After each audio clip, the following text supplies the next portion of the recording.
కృష్ణా జిల్లా అవనిగడ్డ నియోజకవర్గంలో డిఎస్సి విద్యార్థులు టీడీపీ జనసేన అండగా ఉంటుందని మాజీ ఉపసభాపతి మండల బుద్దా ప్రసాద్ అన్నారు.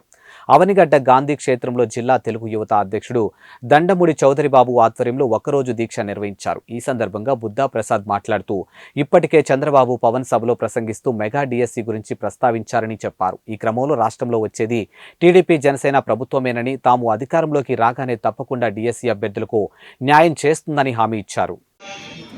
అంచేతపోతే మేము కూడా మాటను గట్టిగా నిలబెట్టుకోవాల్సిన అవసరం ఉంది అని నేను ఈ సందర్భంలో గట్టిగా చెప్తున్నాను. తప్పనిసరిగా మీకోసం మా ప్రభుత్వం రాగానే మీ తరఫున పోరాడతాను. గల మా ప్రభుత్వంగా నేను తప్పు చేస్తే మాత్రం మీతో పాటు ఖచ్చితంగా మళ్ళా ఇలాంటి కార్యక్రమం చేయడానికి సిద్ధంగానే ఉంటానని చెప్పి లేదా మా నాయకులు మిమ్మల్ని మోసం చేయరు.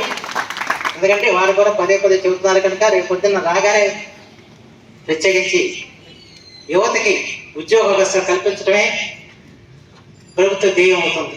ఆ ఉద్యోగ అవకాశాన్ని మీకు తెలుసు, గతంలో 2 DSC ఇచ్చి 18,000 మందికి ఉద్యోగ అవకాశాలు కల్పించింది కూడా చంద్రబాబు గారు కదా. అలాగే జాబ్ క్యాలెండర్ జనవరి 1వ తారీఖు ఇస్తానని చెప్పి ఏమైనా ఇచ్చాడా?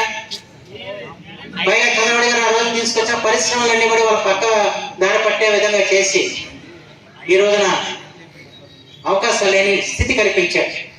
మళ్ళా తిరిగి జాబ్ రావాలంటే బాబు రావాలి, అది మాత్రం గుర్తుపెట్టుకోండి. ఖచ్చితంగా ఆ కార్యక్రమం చేయగల శక్తి ఆయనకు ఉంది. కేవలం ఈ డిఎస్సి కాదు, ఇతరత్ర కూడా ఉద్యోగాల్ని కల్పించగల శక్తి చంద్రబాబు గారికి ఉందన్న విషయం మాత్రం మనం గుర్తుంచుకుని వారు మీరందరూ కూడా తిరిగి అంటే సహజంగా పార్టీ కార్యక్రమం చేసినప్పుడు రారు, కానీ మీరు వచ్చారంటే వాళ్ళ తెలుగు దేశం పార్టీ నాయకుడి మీద ఉన్న విశ్వాసంతో ఆయన వస్తే ఇస్తాడని చెప్పిన ఆలోచనతో వచ్చారు. అందుకని నేను మీకు ప్రత్యేకించి తెలియజేస్తాను. ఇక్కడ కేవలం రాజకీయాలు చేయడం అనేది కాదు, నేనైతే చేయని విషయాలు అందరూ కూడా పాట మనకు వర్కౌట్ చేస్తుంది. ఎందుకంటే రాజకీయాలు ఏది కాదు. ఇవాళ మన రాజకీయ పక్షంగా నిరుద్యోగ యువత యొక్క ఆలోచనలు ఏ విధంగా ఉన్నాయి, వాళ్ళ బాధలు ఏ విధంగా ఉన్నాయి, అవి లోకానికి తెలియజెప్పడం కోసం ఈ కార్యక్రమం తప్ప వేరే కాదు. ఇదేదో తూతు మంత్రంగా ఒంటరి మీద పోయినసారి మనం చేసాం కదా, అట్లా ఎంఆర్ఓ ఆఫీస్ దగ్గర ఇక్కడ చేసేసి మేము నలుగురు టీవీల ముందు మాడేసి మామ అనిపించుకోవటం కాదు. మీ బాధలు బయటికి రావాలి. దాదాపు సాయంకాలం నాకు ఉంటే మాత్రం ప్రతి ఒక్కరు మాడాలని చెప్పి కోరుతున్నాను. ప్రతి ఒక్కరు మాట్లాడండి. ఒకరి కష్టం లేదు, ఎన్ని కష్టాలు మీరు పడతారో నాకు తెలుసు, ఎన్ని బాధలు పడుతున్నారు ఇక్కడ ఉండి.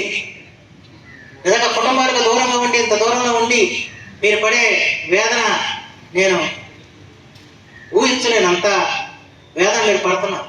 కానీ వేదన ఇవాళ ప్రభుత్వానికి పట్టణ పరిస్థితి ఏర్పడింది. ఇవాళ అసెంబ్లీ జరుగుతుంది కనుక తప్పనిసరిగా ఈ ప్రసార మాధ్యమాలు కానీ మీ యొక్క వేదనని కొంతవరకైనా వినిపించాల్సిన అవసరం ఉంది. అలాగే యూట్యూబ్ల ద్వారా మీ యొక్క మాటలు అందరికీ చేరేలాగా చేయాలని చెప్పి ఇక్కడ ఉన్న ప్రసార మాధ్యమాన్ని నేను కోరుతున్నాను. ఈ చివరిగా ఖలీల్ జిబ్రాన్ అని చెప్పి గొప్ప తత్వవేత్త, ఆయన 18వ శతాబ్దం.